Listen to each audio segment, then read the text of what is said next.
Good evening. Good evening. Go there. Lhakdor.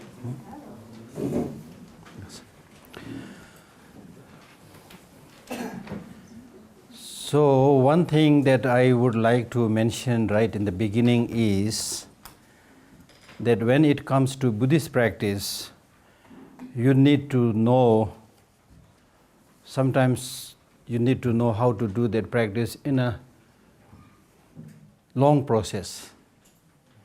And you should also know how to do it in a nutshell. It's very important. Otherwise, some people just read, and many years, then they don't know how to deal with that. And I remember very clearly once a very great meditator, Gen Lamrimpa, he used to meditate months and years high up in the mountain. I was then a student in the Institute of Buddhist Dialectics, and people used to invite me to come and translate for Geshe-la's teaching. So one day after the teaching, Geshe-la said, Gen Lhakdor, let us go for a walk. So we went for a walk in the forest. Then Geshe-la said, now, since at that time I think I was already studying Madhyamika. So Gen-la said, now since you have already finished studying the Paramita, and you are also now studying Madhyamika, so you already have a lot of knowledge. So it is important to summarize it now. I think this is very important. And I say the same thing to the translators who come for the translators training. I tell them that when you translate the text, there are several ways of doing it. One is you should translate like a person who goes on the top of the mountain high up and then looks down and watch the beauty of the valley, You get an overall view of the whole thing. So that's one way of looking at the whole subject matter, the whole book. But then still you are not into the details. Then if you want to know what are the details, then just looking from the top of the mountain will not help. You need to come down and go into the town or the respective houses or gardens, whatever. Go and see the details. So there are different ways of doing things, whether it's translating or doing dharma practice. At the time of the Buddha himself, Buddha summarized his teaching, as His Holiness is summarizing his teaching these days very eloquently. Buddha was primarily addressing to the monks. Of course, he was traveling many places, especially in northern India, with his sanghas, giving teachings, talks and things like that. But he realized that even in the case of the monks, when you ask the monks to observe the 252 or 3 monastic rules and things like that, it's quite complicated, you see. So then he summarized a process of practice by saying, do not do anything that is evil. Do everything that is virtuous or positive. Completely discipline your mind. This is my teaching. Finish. In 4 lines. Do not do anything that is evil. Dikpachiyang mijashing. It's very important for all of us to remember this verse. Dikpachiyang mijashing. Do not do anything that is evil. This Tibetan word dikpa, I do not know the exact meaning of this word dikpa, but according to my own calculation, I think dikpa is similar like dikpa ranyak. Dikpa ranyak, dikpa, it means frightening, So dikpa chiyang mijashing, basically, I think I'm not sure whether I'm absolutely right or not, but this is something that I'm trying to figure out. Dikpa chiyang mijashing, basically saying, do not do those frightening things. If you harm others, it's frightening. If you make others sad, it's frightening, you see. It's not good. So do not do anything. Now we need to reflect on these teachings very carefully. Dikpa chiyang mijashing. He did not say, don't do this kind of dikpa, but do this kind of dikpa. He's saying, dikpa chiyang mijashing. That means in all times, in all situations, in all places, as far as these negative things are concerned, don't do that. It's not that you can't do these things here in Dharamsala because you are living very close to His Holiness, but you can do it when you go to America. or to go to some other country, Because Buddha had to say this because in those days there were some kind of prevailing religious practices where they say, okay, you can't do this within certain limit of, time or space, but after that you can do this, There are teachings like that. So Buddha said, no, do not do evil things at any place, any time, to anybody. Why? Because we all want peace, happiness, as I said earlier. Unhappiness, suffering, problem, difficulties, they come from dikpa, by evil thinking, by evil action, by evil speech. Like for example, even if I use a very nasty word, just by this nasty word, I can make many people sad, shattered. Tamla nongar meja meaning tumburtup. The word that we use does not have the sharpness like a blade, but it can chop the heart of other people into pieces. There's a Tibetan saying. There's an English saying which says, the tongue, which may be few inches long, can fell a person 6 feet tall. Kill a person 6 feet tall, meaning that you can harm that person just by saying rough language. So verbally, physically, mentally, do not try your best not to engage in those evil deeds, because it will make your life miserable, it will make other people's life miserable. Do the virtuous practices perfectly, meaning that in terms of doing good things, virtuous practices, wherever you are, in whatever country, in whatever place, to whomever, you need to do it. Because there is the cause for long-lasting peace and happiness. So these are challenging teachings. Buddha is basically saying, look, you need to find that for yourself, whether you really genuinely want that long-lasting peace and happiness or not. If you don't want that, okay, you do whatever you like. But if you genuinely want that long-lasting peace and happiness, then the only solution is that you stop doing these evil deeds and start practicing those positive things. And if you do that, you can see the result. You don't have to wait until you become an arhat or become Buddha. You can see that. You can see that. Test it. Now these things we have to practice. We all make mistakes. We are all susceptible to doing and repeating the same thing again and again. But when we commit such negative deeds, then we have to reflect and see how was it. How much damage this one has done to you and to others. Then make a will that I will not repeat this again. That's the only way.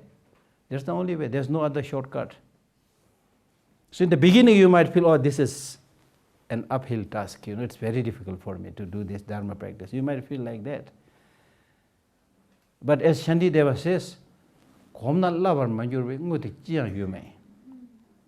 the thing is, if you get habituated, there's nothing which is difficult. Right now, because you are not habituated, you think it's horrible. Like, for example, how did you finish your MA, BA and all those things? There was a time when you thought, oh, this is impossible. Even learning ABCD was difficult, you see. But now you not only finish ABCD, but you did your BA, MA, PhD. So many things you have learned. That's the greatness of the human mind. Unlike physical training. Another important thing that practitioners need to know is that unlike physical training, in the case of mental training, you can train it until you become Buddha. You can continuously make progress and develop the mind. That's the beauty of the training of the mind. In the case of the physical training, you train as much as you want. And through that training, let us say you become the number one, let us say long jump or high jump or whatever in the world, gold medalist. But still there will be limitation. For example, in the case of a person who is the number one in, let us say, long jump, he is definitely the number one and the gold medalist in the world. But still, if he continues to do that long jump practice, there will never be a time when he or other people will be able to see that he practiced so much that these days now he is jumping from one mountain to another mountain. It will never happen. Because the basis on which we are giving the training is physical, material. Anything that is physical, material, by definition has a limitation. Now in the case of the mind, the basis, the mind, to which we give the training, it is non-physical. Non-physical. We all have this experience. It's because of our lack of sustained effort that we don't make much progress. But if we make sustained progress, you will be like amazed how much you can do with this mind. All the modern marvels in the case of gadgets, whether it's wireless telephone or traveling in an airplane, I mean, for an ordinary person, I cannot imagine how do people do this, you see. That we have achieved all this through human mind, human imagination. So the only thing is, again, we have used our mind for producing material things. Again, that's the problem, you see. Because we are so much after material objects that whatever so-called development we make, at the end of the day, it ends up producing material things. And that, in turn, fuels greed. Because material things are there to see, and you get attracted to it. I want this, I want that, I want this, I want that, you see. Now, especially in today's world, the modern gadgets, the attractive modern gadgets that is flooding the market, is just completely ruling the mind of the people, especially the young people. Day and night, you will find people sitting with the mobile. Sometimes I jokingly tell people that in ancient times, at least in Tibet, people used these fingers to recite mantra, Om Mani Padme Hum. So now you have, so every time you check your email or something, you can say Om Mani Padme Hum. So that's the thing, you see. So therefore, I'm not against any kind of technological or scientific development. That probably may be the call of the time. But what I'm saying is, you should never, ever ignore the importance of mind, the role it plays for our long-lasting peace and happiness. If we do that, we are doing it on our own peril. As I said clearly earlier, that your mind is your boss, not your husband, not your wife. Your mind is your boss. So imagine if the boss which is ruling you is a negative one, imagine what kind of life you will have. It's clear that you will have countless troubles and difficulties. Greed, anger, hatred, and all kind of negative emotions will be there for that person. And if you are ruled by such population of negative emotions, it is clear that you can never ever experience long-lasting peace and happiness. Contrarily, if you elect a mind which is positive, just like we do through the election, you see. So our mind is, the two groups of emotions are now trying to control our mind. The positive party and the negative party. So right now the negative party, the party of negative emotions, had won us, thumping majority. And they are ruling us. And we have selected the self-cherishing attitude and the self-grasping attitude as our king or minister or whatever. So they are dictating us, get angry, develop attachment. So that's the line of our thinking, the way we live our life. And as a result, here we are. Despite wanting happiness, we are not getting it. Despite not wanting happiness, we getting it in ample quantity. So therefore, now next time when you do the proper election, make sure that you overthrow the party of the negative emotions and elect the positive emotion party and select your president, prime minister, bodhicitta, wisdom understanding the reality. as His Holiness and many other great teachers are doing. If you do that, even one person can bring so much peace and happiness. As we are seeing, I'm not just talking. Buddha did that. His Holiness is, to this day, we can all see doing that. And in our case, those of us who are completely controlled by negative emotions, forget about taking care of many others. We are unable to take care of oneself. As clear as that. So there's no other way.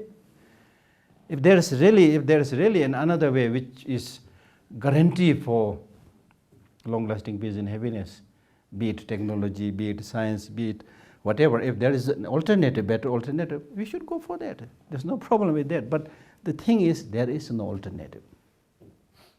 Now, for example, if we look at today's world reality, if we almost reached the zenith of material progress, development, scientific development, of course, still much to go, but huge progress during the last few centuries. But are we happier? Our natural resources are better kept? Natural resources are dwindling. Unthinkable climate changes are taking place. People are killing each other with the machine produced by technology and science. Here you are. As clear as that. As clear as that. So therefore, we should, those of us who have this rich tradition of practicing Buddhism, should be happy. And also should consider not only being happy, but we should study more, reflect more, and try to live what you have learned as much as possible. There's no push button enlightenment. Enlightenment will not come like that. That's a fact. But still, if we make an attempt, it'll become better, slightly better. So that way we can help many other people, you see. Now here in Dharamsala we have so many non-Tibetans, foreigners, Westerners. Why they are coming here?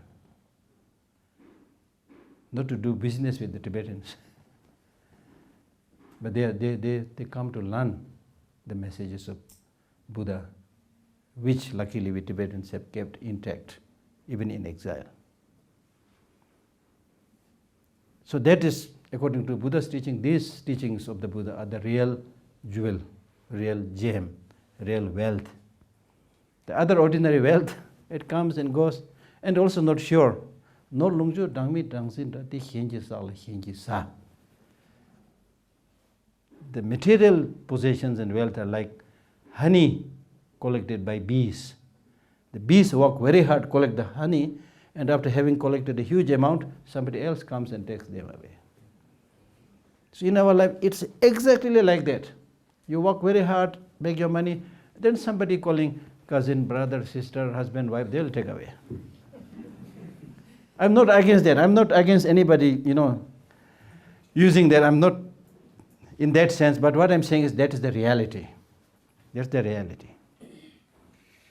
And then, unfortunately, the benefit that you do by material gift to others is very limited. Therefore, we talk about education, which includes the Buddhist education. So therefore, so he's talking basically of two practices of morality. One is a kind of morality which we should engage in, we should practice. Means that this is something that you should do. That means don't, develop any of the negative emotions. Get rid of the negative emotions. Restrain the negative emotions. But that's not enough. Engage in cultivating the positive emotions. Now how much you are able to do? You need to do a test, whether you are doing that or not. If you have been trying your best to get rid of the negative emotions and cultivate the positive emotions, then the sign of that is, if you're comparing to your earlier state, if you are finding yourself a little bit peaceful and calm, then your practice is on the right track. Because the purpose of this practice of morality and ethics is to discipline the mind.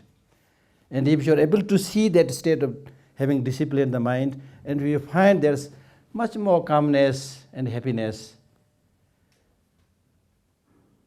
then this is a sign that your practice is hitting the target. This is one way of explaining. The other way of explaining is, in terms of getting rid of the negative emotions and cultivating the positive emotions, the most important thing to deal with is your mind.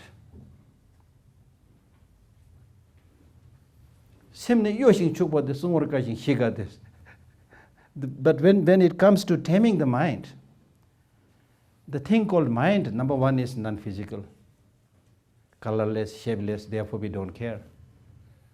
We only think about the tangible things, something to touch, something to smell, something to taste, only tangible things. What is not tangible, I don't care, kind of attitude we have. So therefore, number one, unfortunately, we don't pay any attention to the mind, the importance of the mind. Even when we try to, even on those occasions when we try to handle the mind, you will find that the mind is so fluctuating. It is like lightning. It's like fluctuating.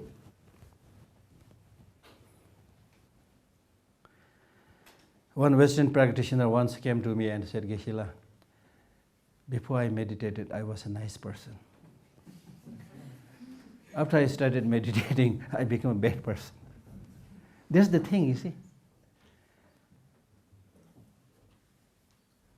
So I told her, no, that's not the case. This is a good beginning. It's a good sign.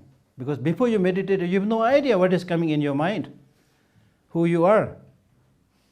But now, because you have started meditating, you have noticed that many bad thoughts are coming, so you thought you become a bad person. This is a good sign. You have started noticing the invasion of the negative emotions. So therefore, once you notice the invasion of the negative emotions, then you need to gradually say no to the invasion of the negative emotions. Yes to the positive emotions. It's like making friendship. When you make friendship with somebody, the more you spend time with that person, the more you see the ugly side of that person, then you will get fed up with that person. Oh, he's cheating me, he's not reliable. Then you will gradually distance yourself from that person. The more you spend time with that person, the more you see the good heart, the compassionate heart, the loving attitude of that person, the more you feel like coming closer to that person, the more you will trust that person. So similarly, when we talk about developing positive emotions, removing negative emotions, it's exactly like how we make friendship. The more you know about the destructiveness of negative emotions, the more you will develop some kind of repulsion. That, oh, anger is coming. Oh, hatred is coming. This anger destroyed me, destroyed my peace, destroying now the lives of many people through anger. So you will definitely warn yourself and you will distance yourself from the invasion of such negative emotions once you see the destructiveness of these negative emotions. In the case of the positive emotions, the more you know the advantages, the benefits of these positive emotions, the more you will want to practice that, welcome them, and cultivate them in your mind. So therefore, when we talk about Buddhist practice, we are basically saying you need to now you need to learn saying no to the negative emotions. You need to say enough is enough. That's the thing, you see. Enough is enough. The time you fooled me, cheated me, deceived me, destroyed me was a time that's gone now, when I had no knowledge about the teaching, when I had no wisdom about the teaching. Then you negative emotions, you manipulated me, you cheated me. Exactly as you deal with your friends, you see. Now I know how destructive you are, your negative emotions. So no more cheating, no more room in my mind. In the case of the positive emotions, you need to say, I'm extremely sorry. You are such a wonderful, beneficial, positive emotion, but I never realized that. Now I have gradually started seeing your benefits. So I'm extremely sorry. Whenever you have time, please come for a cup of tea. Exactly as we say with people, you see. So you cultivate loving kindness, you cultivate compassion, you study about bodhicitta, you cultivate wisdom, you see. Then these qualities will become very familiar with you. And in this way, if you continuously train yourself in the development of these positive emotions, then after a while, these positive emotions will come to you automatically. Then you can see the benefit. It is through this way, then one can make one's life meaningful, not through many other ways. This is the way of course, you can learn many other subjects to make a living. I'm not saying that just study Buddhism, you'll get money, you'll become rich, your family will have no problem. I'm not saying that. All these mundane things are, of course, for the time being, because of this physical, mental reality, we may have to run after these things. But this kind of spiritual practice and thinking, I call them as the national highway. This should be your main lifeline.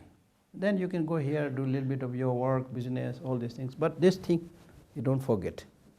Come back. So therefore, Rangi Simni Yongsudu. So for a good practitioner, the most important task is to watch one's mind all the time. What I'm thinking, what I'm doing, what I'm saying. Watching one's physical, verbal, mental activities all the time. That's not easy. It's a big job. But that is called practice. Practice is not just visiting the temple, going around knowing nothing, and then doing some prostrations and doing nothing, knowing nothing. I mean, these are good. If you are feeling comfortable, okay, wonderful. But this is not going to solve the problem. Why? I'm telling you, I will tell you, it's not secret, but almost like a secret. It's a very important practice. That is, we can do spiritual practice physically, verbally, and mentally. Basically, we can do practice through these three gateways: physical, verbal, mental. But those spiritual practices related to your body and speech are not long lasting unless you involve your mind. For example, when you die, you leave your body behind, and with that you leave your speech behind. So that's the end of the story, if you have not involved your mind. But if you had involved your mind through meditation and so forth, then after death, what goes to the next life is not your body, not your speech, but your mind. So therefore it is important to involve the mind in your practice. That's why in Buddhism we talk so much about meditation.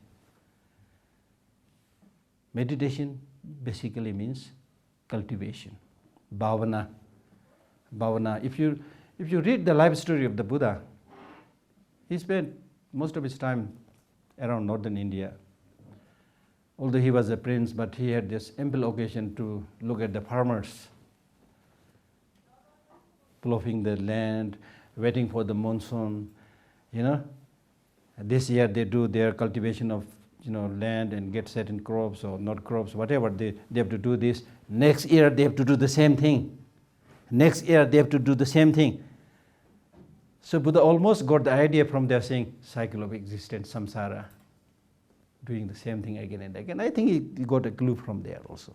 But the real meaning of samsara, of course, is related to this endless cycling through negative emotion and contaminated karma, but I think he got an idea from there. That's what we do all the time, repeatedly, every year, more or less the same thing, recycling. So likewise, in terms of meditation also, he got an idea from these farmers who are cultivating the land. They cultivate the land, make sure that the land is fertile, that there's no obstruction for the growth of the plants or crops and things like that. But then it's dependent on the rain and many other obstructions, so it's not sure whether the farmer will be able to get a good crop or not. So from this, he learned the need to cultivate the mind like the farmers cultivate the land. That you repeatedly need to make the land fertile, remove the obstructive stones or broken glasses or stumps of trees or whatever, you see. So bhavana, cultivation. In Tibetan we call it khomba, habituation. Habituating with positive emotions. So therefore what I was trying to say was, it is in this way we need to know how to sometimes summarize the practice.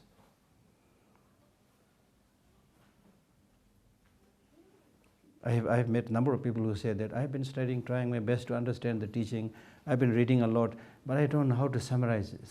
How can I do the practice? Many people ask this question, you see. And there are many people who talk about how to meditate, you see.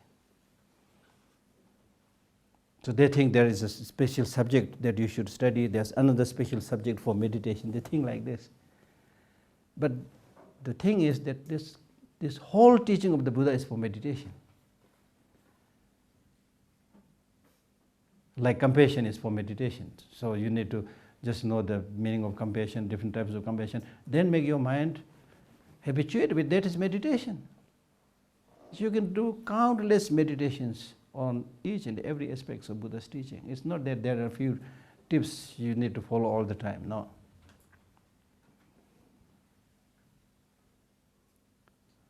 And a successful meditation is possible only if you have understood the limitation of this ordinary earthly existence, the samsara we call it. For example, take the example of a prisoner. If the prisoner is feeling comfortable and okay in the prison, he will never think about leaving the prison and running away.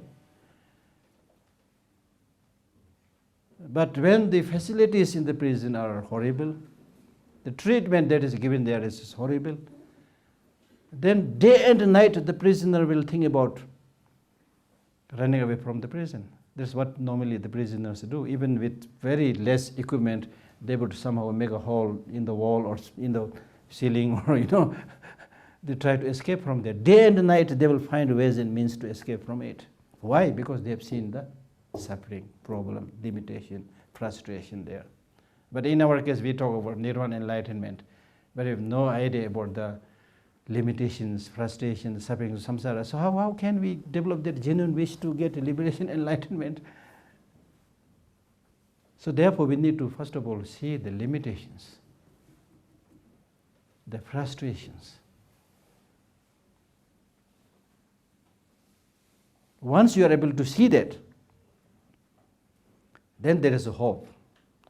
In his 400 verses, Aryadeva, he says, that means a person who is not disgusted with this samsara,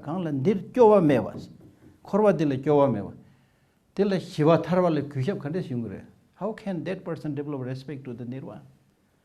And he gives the example by saying, that means if you are living in a particular home or family, and if you're okay with that family, no problem with the neighbors, you're comfortable, then you'll never think about moving to America or some other place. But if you are having some problem in your family or in the place or the land where you're living, whatever be the reason, then you will think about moving to some other place because you have seen the difficulty, you have seen the limitation. So therefore it's not easy. Spiritual practice is not easy. So, but it's important that we need to think about this. So gradually we'll get an idea what is more important, what is less important, what is important in the long run. Because we have already agreed saying that we all want peace, happiness, long-lasting peace and happiness. We all agreed already. This we have to remember all the time. This is not something you learn from Buddhism. This is the way we are. Longing for the most long-lasting peace and happiness. That's what we are. So therefore we need to cater to this need. And in fact, this wish to get this long-lasting peace and happiness is said to be a very important indication.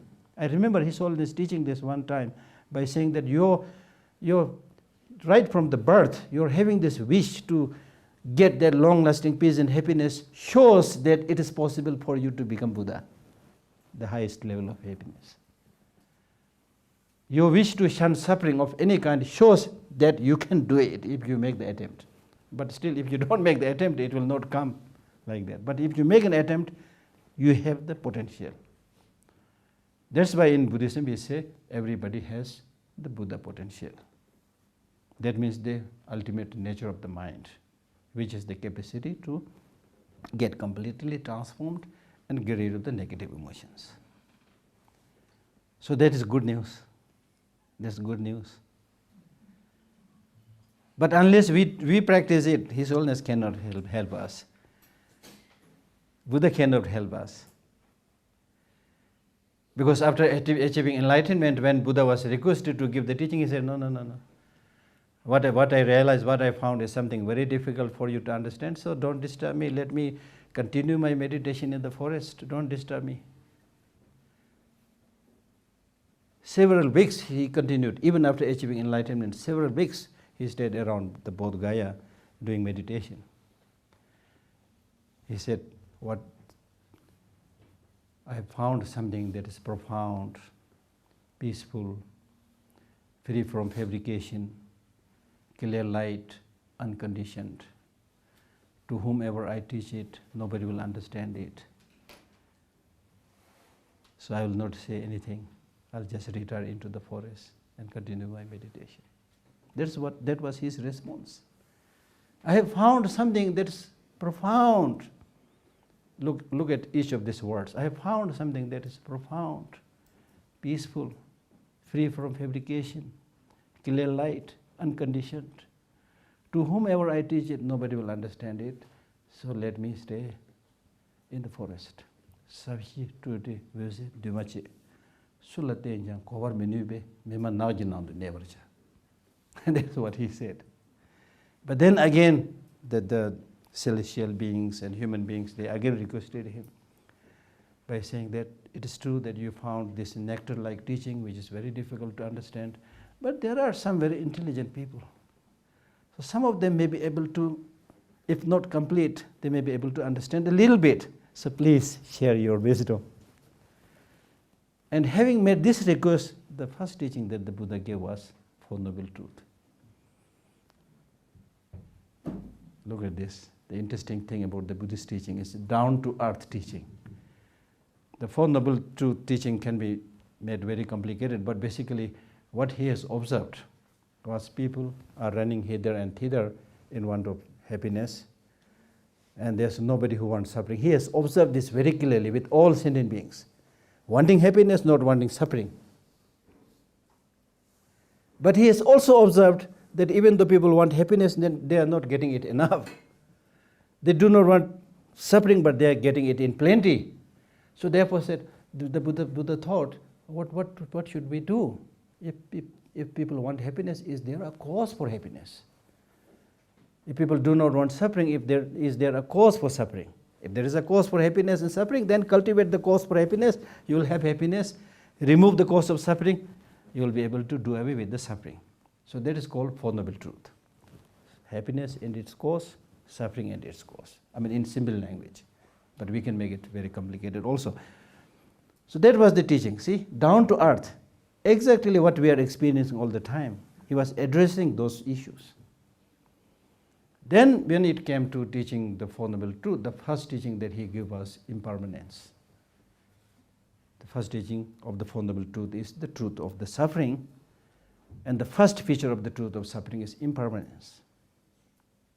That is what I was saying. Impermanence could mean anything, mean many things, but impermanence is, the transient nature, the changing nature. It includes the imminent death that we all have to experience and things like that. So therefore from that teaching he was basically saying, look, we are all transient, impermanent. Whether the external material things are impermanent or not, that matters much less. He was primarily talking about us human beings or sentient beings. Look at our body and mind, which you are cherishing so much, which you are looking after so much. This is fragile, impermanent, not long-lasting. However much you look after, especially your physical body, however much you decorate it, it has only a limit beyond which you cannot go. So what he's saying by this? By this is saying that since that is the nature of your life, use this life meaningfully. Seize the opportunity when your life is active and energetic, when you're able to do something, do those good things quickly. So that if possible, you will not have to take such a rebirth again.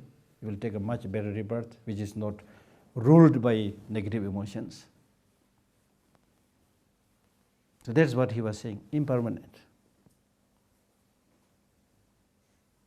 This is, I would call that mind-blasting teaching. Because in our ordinary life, we never think about impermanence. We are all thinking about permanent. I'll move to America and stay there permanently. In India, it's not so good. So I'll move to America and there whatever you are going plan, whatever is your plan, you're thinking, then I will have long-lasting peace and happiness there. This is just an example, you see. So we are all making plans to stay. And that is true in the case of even a very elderly person, say 98 years old. If you go and ask this question to that 90 years old person, Genla, you are now quite old. Are you going to die soon? Or maybe I'm going to die very soon. Yeah, I'm very old, I know. Are you going to die tonight? Or tonight? I don't think so. So that's what Tsongkhapa says in his Lamrim Chemo. He says that everybody has this understanding that one day I will die, but the problem is everybody thinks today I will not die. That's the problem. Where is the guarantee to say that you will not die tonight? If you are going to die tonight, then what is the preparation that you have done now? That's the thing. So therefore, if you understand this transient, impermanent nature, you will be naturally making preparations for the long journey. Just like you are planning to fly to America or Japan, whatever, tomorrow, then you will check, is my air ticket okay, confirmed? Do I have the contact person in the airport, somebody who is going to come and receive me? Because now you are flying there tomorrow. So you will make preparation. But right now we talk about samsara, but we are saying, samsara is bad. Just for the sake of saying we are saying samsara is bad, but in deep down we are all feeling so far samsara is quite wonderful. So that's why we are scared of death. Scared of death means I'm going to live. Live where? In samsara. So therefore, in terms of this practice, you need to bring about kind of a radical revolution. And that radical revolution will come by understanding these teachings and reflecting about the reality. Okay? So that's something that I wanted to mention in the beginning. So much time has already been spent. I'm sorry. Anyway, so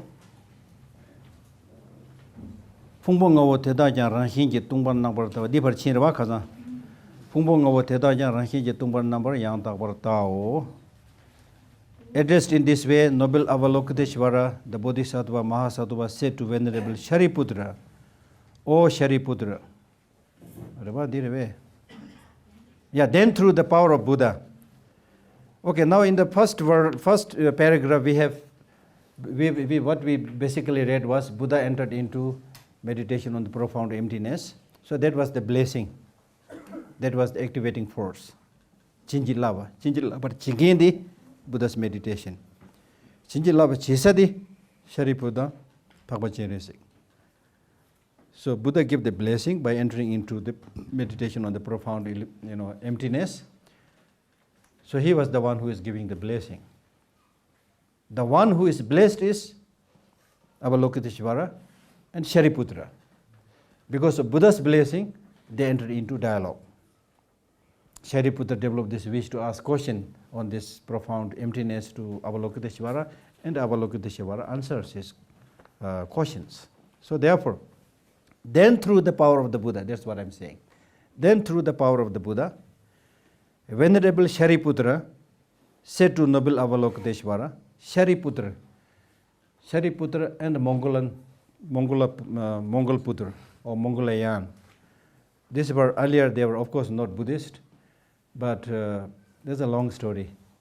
In the very beginning of this text in Kanjur on Vinaya, in the very beginning, there's a beautiful story of what they studied, who they met, and finally how they came to the teaching of the Buddha. It's a beautiful, very long story about Shariputra and Mongol Putra.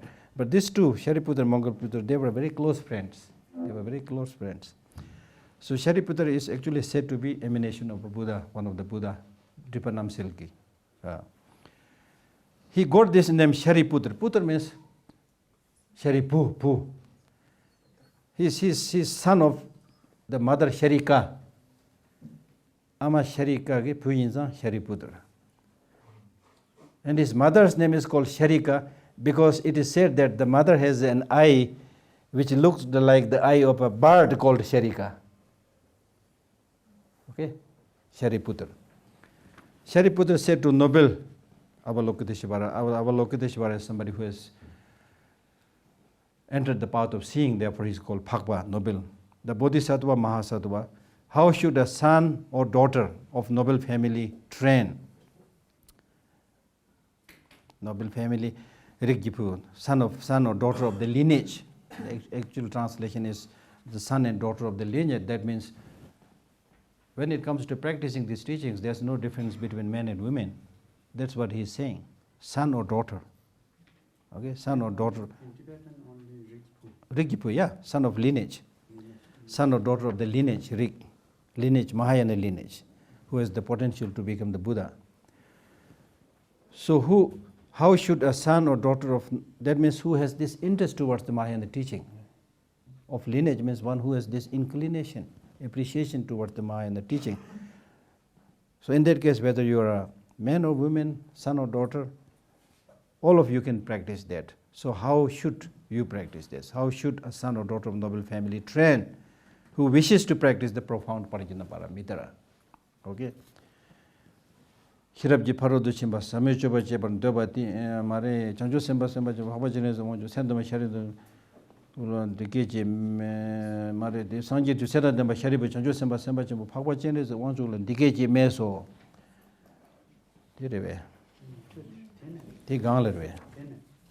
Yes, you are. Got it.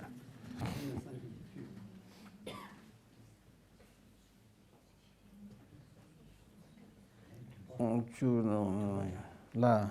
Yes, you are. He did this through there, yeah.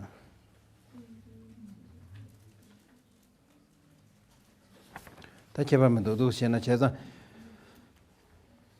Yanti, Yanti, say, Chanju Semba Semba, Papa Genes, one to share for Jimba Samucho Banila number that you Pumang of the Daraki Tumba number Tawa Chaos, the Chisawache. Tene Sanji to set them by Sharibu, Chanju Semba Semba, Papa Genes, one to Landiki Meso, Regipu Kanla, Hiraji Paru, the Chimba, Samuchoba Chip and Doba, the Chetar Labarcha, the deeper to degrade. That deal Kazangala Tibacha time, but Samuchoba Chip and Doba test Lavi 60 dos. Yamena Samuchepa Chip and Doba say 60 to the Kartagar, say the what? What the Mango Keba Mango Chiki, this Samuchepa Chip and Dobas. Those in the Hijam. Samuchepa said to the lady che. Samuchepa did lady che. Lay tela, Hubert Dugain. Jogging. Said those that Keba Mambuki did Taga race in the lung in the town. Here. Yena Keba Mambuki, Samuchepa Chip and Dobas, the Hasha. The and the Hijabe do. Kind of Samuchopa Sena, co Tumpani guitar, Yamliki, Chopal and Juding Tige, any Chapter sitting Yamlich and a condition race. Herwa, Tuxelam Najaredua. Taina Samuchepa Chapter and Dobasena, Chapati Lachin, Samuki lay, Yamlin chicken, Doba chicken, Juna, any decondesta, sugar race, condesture, I say, direction. Okay? So, through the power of the Buddha, Venerable Shariputra said to noble Avalokiteshvara, the Bodhisattva Mahasattva, how should a son or daughter of noble family train who wishes to practice the profound Parajana Paramita? Addressed in this way, noble Avalokiteshvara, the Bodhisattva Mahasattva said to Venerable Shariputra, O Shariputra, a son or daughter of noble family who wishes to practice the profound Parajana Paramita should see in this way, seeing the 5 skandhas to be empty of nature. Chanjo semba semba chimbo phagpa chine se wanjo ke sara namba sharin do dipula dike ji meso duk sala bare se bota.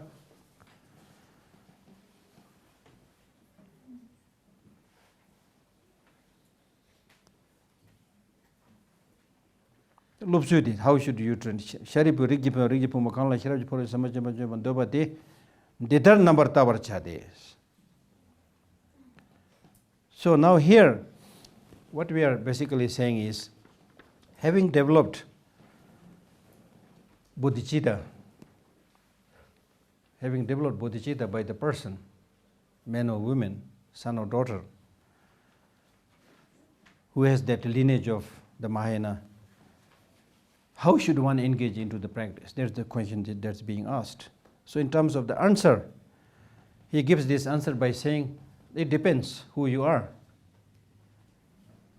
He gives an answer by saying it depends who you are, whether you are a person with sharp intelligence or blunt intelligence.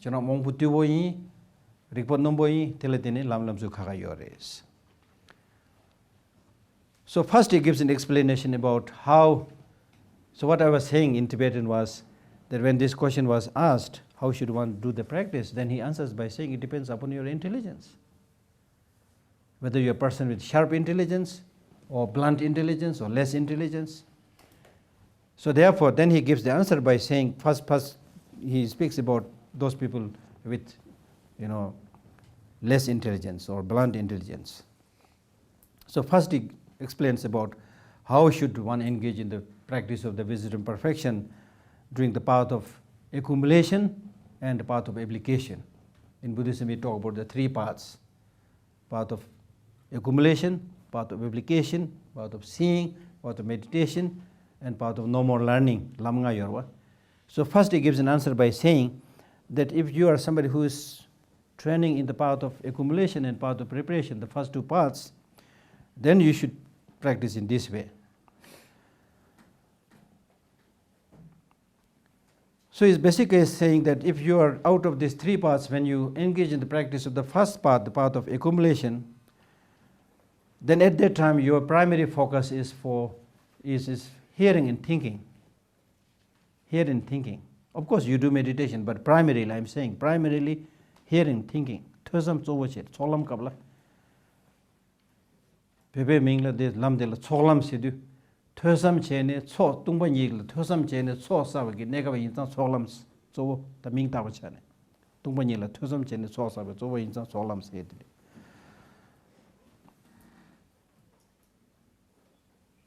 And when you enter into the, when your practice is for the path of application, then your primary focus is gumjung. That means as and when you are able to achieve a meditative stabilization, which is union of calm abiding and special insight, hila sungde ki tinginzi, thobna, then you move into the second path of application. So this is a little bit technical, but so out of these 5 paths, the first path, just to get a rough idea, these are not so easy to understand at one go. The first path of accumulation, is a path where you primarily accumulate merit through hearing and thinking toward the subject of shunyata or emptiness.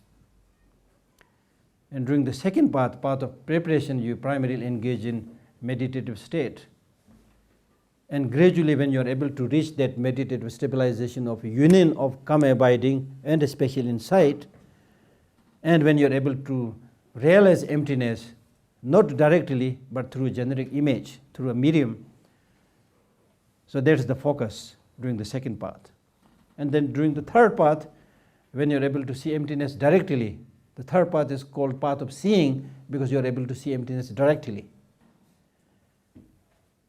Now, even after having seen emptiness directly, it's not enough. You need to continuously meditate on it to remove many other layers of, negative emotions and their imprints. So therefore, you need to continuously meditate. So the path after path of seeing is called path of meditation. And then gradually you become Buddha. There's nothing to learn, no more path to cultivate. Then that state is called path of no more learning. So just to get a rough idea. Okay.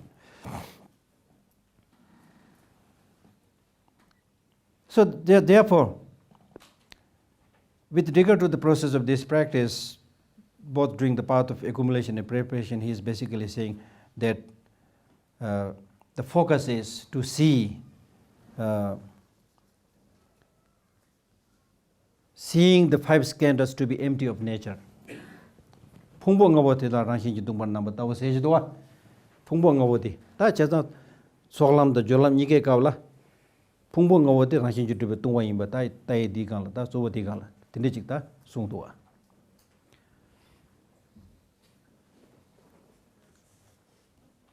So here it says, seeing, actually the word also is missing here. Also seeing the five skandhas to be empty of nature. There's the focus. Not only seeing the leg of inherent existence of the person, but also the five psychophysical aggregates. The five skandhas, five aggregates. The five aggregates are form, feeling, perception, formation. I'm not so sure with this fourth one. It's very complicated. But I would, for the time being, I would use the word formation. And then consciousness. Because these five aggregates are there with us. So based on this reality that is there with us, if you understand the leg of inherent existence of these five psychophysical aggregates, it will help you understand the leg of inherent existence of many other things. So I think it is because of this he is talking about the leg of inherent existence of the five psychophysical aggregates. Now with regard to the five psychophysical aggregates, first he speaks about form. Ngawatena tangbo sugi phungbo hedwa. Tishe phungbo nga du se chagdandi kari rakba yoba de ngoyal he. Lamsa ha kotube de ngoyal he. Tini taru chi. Out of the five aggregates, the order how these five aggregates are represented is in terms of their subtlety. The first aggregate of form, is much easier to understand. Something that we can feel with and touch and see, and it's easy to understand. Then when you move to the second, feeling, it's a little bit more difficult to understand comparing to the form. Then you move to the perception, more difficult. Move to the formation, more difficult. More to the consciousness, more difficult. In one of the texts, they give an explanation. The physical form is like an empty pot. Physical form is like an empty pot. And the feeling is like the food that is there in the empty pot. And perception is like vegetable that you add to the food. If you just have a plain food, it may not taste much, but if you put some vegetable with it, it may be more tasty. And then the formation is like the cook who makes the food. But at the end of the day, one who will taste everything is the consciousness. So consciousness is like the person who enjoys the food, you see. So therefore it is said that if you want to know this in detail, then you should read Abhidharma. In the Abhidharma, you don't have to read the whole Abhidharma, but there's a section where you need to read that. And out of this physical form, many of these physical forms we can see by our naked eye, but there are many subtle forms, like very small particles which we cannot see by naked eye. Then feeling means happiness, suffering, so forth. Perception basically means a kind of discernment or recognition. Oh, this is blue. Oh, this is man. This is woman. Dushi seman zimbatis. Clearly understand the different symbols and signs and features. Then duji ngombar dushi, I'm not so clear about that. I read many texts, it's not very clear. The very meaning of the word Duji, basically it's like formation. But everything that is not there in the other four, the form, the feeling, the perception, and consciousness, of all phenomena, those that are not included in this four, they are all in the formation. So which includes the 51 mental factors, and then aging, death, sickness, all these are included in this formation. But it's not, there's the very meaning of the word duji is, I think, coming together or something, but I'm not so sure about that. For example, in the case of the form, there's an explanation. I mean, the explanation of the word. For example, suk segoro, suk se na?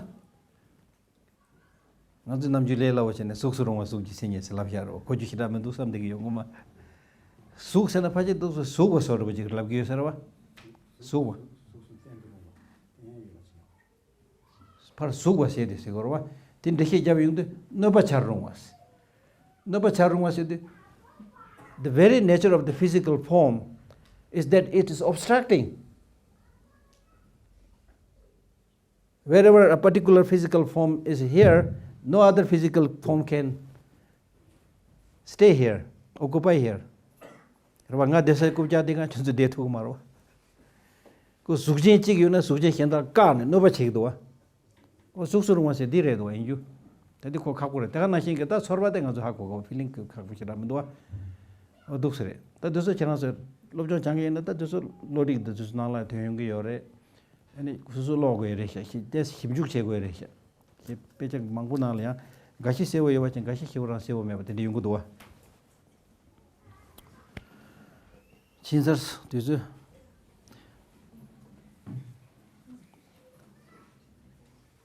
Pungbo ngabo tedanya ranshinji tungbar nambar yang takwar jesu taos. Just few comments. Pungbo ngabo tedanya ranshinji tungbar nambar yang takwar jesu taos. Tadi keshembore ta. This is important. This point is very important. Seeing also the five skandhas to be empty of nature. That's the point of this whole text.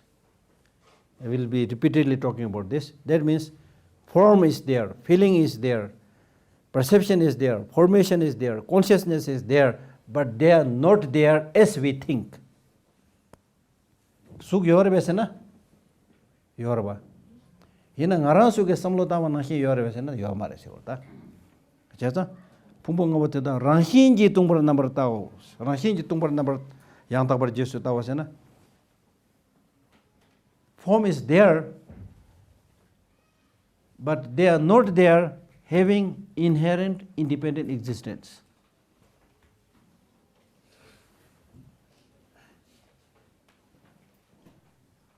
Ta keja tirare ta jahe tunghe na keja dikhali gire ta. Henda tsanga ton joku lo hyan di gor ta. Jasan dinge ta chuk sa chi lap yang jo chana sa gungba he. Chena kechen bo yor ta. Thingme gu do china la sugne uwa dewa da se chi yor ta sikji di chikchina sikji de sanyi kitum na nge khiyung gorwa. Kanta karse gor sana ta di samlo yak poches ta shi dustana ta. Pen diji shada BMW car chik den. Let us imagine a BMW car here. Because this point is now very important. Let us imagine that we are those bunch of people who are dying to have a BMW car. Because of that longing for the BMW car, even at that stage when we don't have enough money to buy a BMW car, we'll go to that shop. We will go and visit that shop again and again and look at the BMW car. How nice if I am able to buy this one. It looks so fantastic. Then you touch your pocket, how much money you have, you count the money. Still not enough money, you work very hard, make more money, work.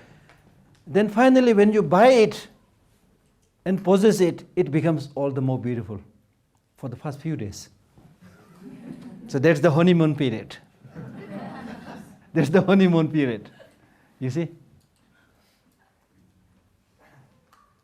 It is not the case that this BMW is so fantastic and so good as you thought. but you are projecting it. It's wonderful, absolutely good. If I have it, I'll be in heaven. Kind of attitude, you see. So what is wrong with that attitude? What is wrong with that attitude is, number one, you may or may not be in need of that, but because of your greed and desire and wrong perception, it will make you work like a donkey. Because to buy that car is not easy, you see. I'm giving this example, but in our daily life, much of the running that we do is because of greed. As Mahatma Gandhi said, that there is enough for everybody's need, but not enough for everybody's greed. Today, particularly in today's world, everybody is running. Especially in the West and the so-called more developed countries, everybody is running. Everybody says, I'm busy, I'm busy, I'm busy, I'm busy. And that will be like that until they're on their deathbed. Busy, busy, busy, and then die. But important thing for us to remember is, it is not important that you are busy. Number one, you need to know very clearly, it's not important that you are busy. What is important is, what are you busy about? Even the mad dogs are busy, they are running, It doesn't make sense. So what is important is not that you are busy, what is important is, what are you busy about? So we need to check and run where running is needed and stop where running is not needed. I have a lot of things to say here, like I'll tell you a story. It'll take a few more minutes, don't worry, please. Forgive me. Normally I try to finish in time. I'll tell you this very short story of the encounter of Buddha with Angulimala. So sometimes I feel that people of this time is like Angulimala. They are killing and destroying everybody and still not resting and running and running. So Angulimala had already killed so many people, he was looking for the last person because he's his wrong teacher. He had advised him that if you kill, I think 1,000 people, 1,000 people, that means if you do this human sacrifice and having killed 1,000 people, you will achieve certain spiritual heights. So he was following that. So he already killed 999 people. He was looking for the last one. And on that day, the only person he could see was Buddha. So he said, here you are. Then he started chasing Buddha with his frightening body and the sword. He was running. And Buddha was walking calmly and very peacefully and very slowly. But somehow, even with his running, when Buddha was walking slowly, he was not able to catch him. She said, stop. Don't you realize that I'm the dreadful Angulimala chasing you? Buddha stopped, looked back and said, it is not me who is not stopping. It is you who is not stopping. It's you who is running and running, not stopping. You see? So therefore, just by running and saying that I'm busy doesn't make any sense. Really. Okay? So therefore,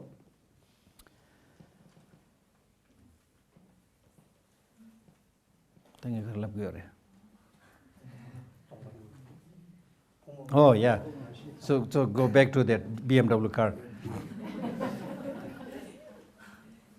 So what I'm saying is, this running, this thing which makes us so busy, is our greed. It is 100% sure that we are not working so hard or busy or running to benefit other people. Most of the time it is for oneself, at the maximum for one's family. But just for that, how much you are going to work and how much you are going to get. If you're running for the peace and well-being of all sentient beings, as His Holiness is doing, then of course this is the great project, you see. But for most of us, it's definitely not that one. So therefore, why you waste your time just running and running, not even able to take some rest?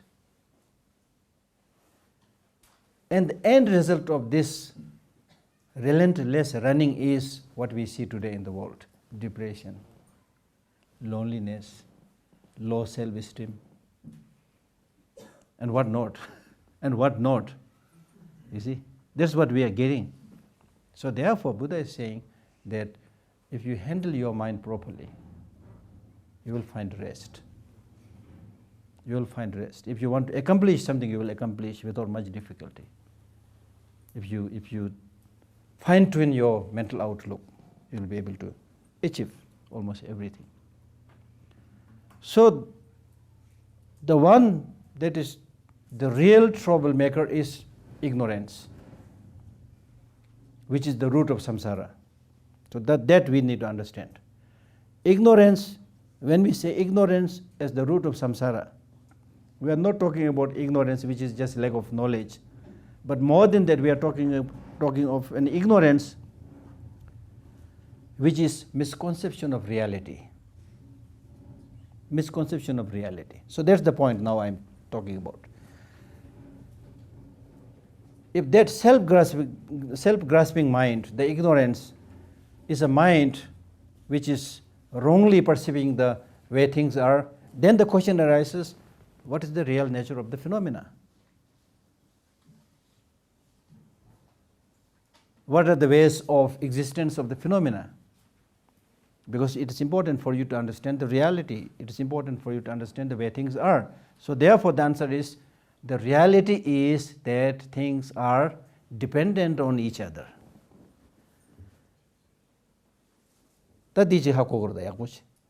Anything, any phenomena, impermanent, permanent, they are dependent on something. If it is impermanent phenomena, it is dependent on its causes and conditions. Or it is dependent on its parts. Like my body is dependent on the part of my body. The part of my body, like legs and hands, are dependent on the whole body, mutually dependent on each other. Then similarly, in the case of every phenomena, permanent, impermanent phenomena, they are dependent on the mind, which gives the label, which gives the designation.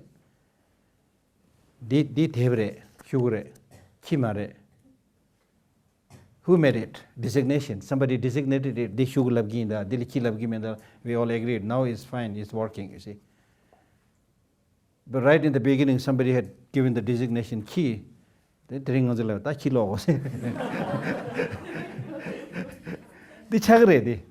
Now it looks very funny. That's the power of conventions and terms, you see. So what I'm trying to say is designate it. Without giving names and designations, there's no way we can function. Everything will get mixed into each other, you know. So therefore, what I'm trying to say is, whether it's permanent phenomena, impermanent phenomena, they are dependent on others. When we say they are dependent on others, we are saying that there's no phenomena which has independent existence. So what we are now basically saying, concluding, is there are only two possibilities for anything to come into existence. Either independent existence or dependent existence. There cannot be a third possibility. Because dependent existence, independent existence, they are mutually exclusive.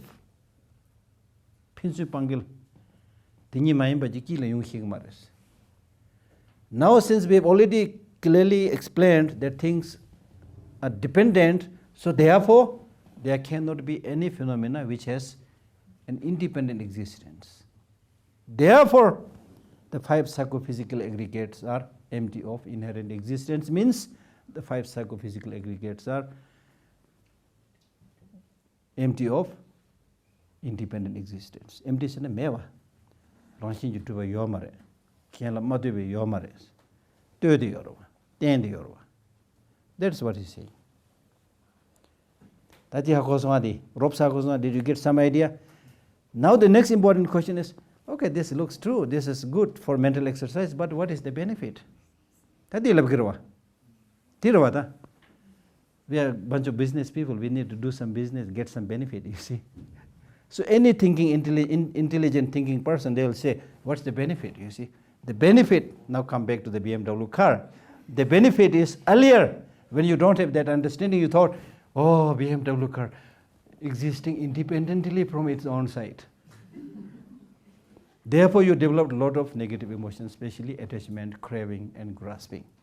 Now, with this understanding, you will think twice before you buy BMW car. Number one, do I need it or not?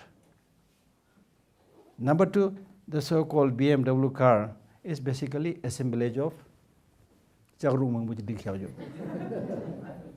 assemblage of many broken pieces of iron or whatever, plastic or whatever, put together, then painted nicely, put some machines to make it move, that's it. Really, honestly, if you go to the place where these cars are made, you can see that. Sheets of, iron and other things are brought, put together nicely. You see? Clearly knowing that this doesn't have independent inherent existence. Once you see that, then that will reduce that attachment, that grasping. So like the BMW car with people, with other things, however attractive and good they look, but behind the facade, you will see the reality, then you will be able to treat that thing in a much better way. One, it will reduce attachment. Two, not only it will reduce attachment, but you will be able to develop more compassion. Because now you see that this person is acting as if he's really 100% sufficient, wealthy, rich, powerful, but deep down, he's a human being. He's impermanent. He's going to die very soon. He's going to become an old man very soon with wrinkles on his forehead, Geshe Lhakdor's hairs are all gone, things like that. You see, things like that, really honestly. Then you are able to see the fragility of that person. His Holiness Dalai Lama said, the compassion we ordinary people develop are superficial. Because we don't understand the reality. Because ordinary people, when you see a beggar, you develop compassion. Oh, nyingje, longi, gomachik yuk tax. But when you see a Hollywood or Bollywood actor, actress, so even if I get a signature from them, there's no trace of compassion to that person. But if you are somebody who has that understanding, then it's Bollywood, Hollywood, or Shollywood, whatever, That person again is impermanent, transient, subject to death, aging.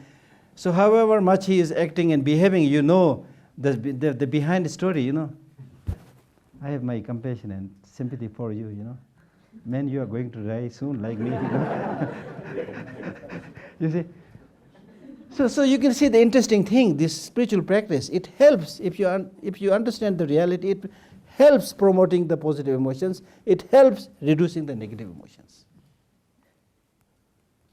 This is very important because as far as the perception of positive emotions are concerned, that is based on the truth, reality. So that has a solid foundation. It can be supported by logic and reasoning. The more you analyze, the more you think about it, it will become strong, clear. The negative emotions have no solid foundation because they are based on misconception of the reality. So when you develop negative emotions, they are suffocating. Like when you develop anger, it becomes difficult for you to breathe. We have all experienced this. Breathing becomes difficult, you see. Because if you look at any of these negative emotions, when you develop these negative emotions, you develop, as I said other day, tunnel vision.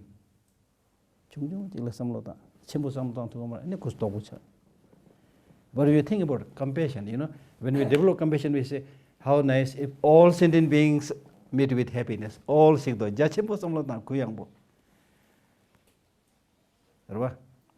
That is difference, you see. So these negative emotions are suffocating.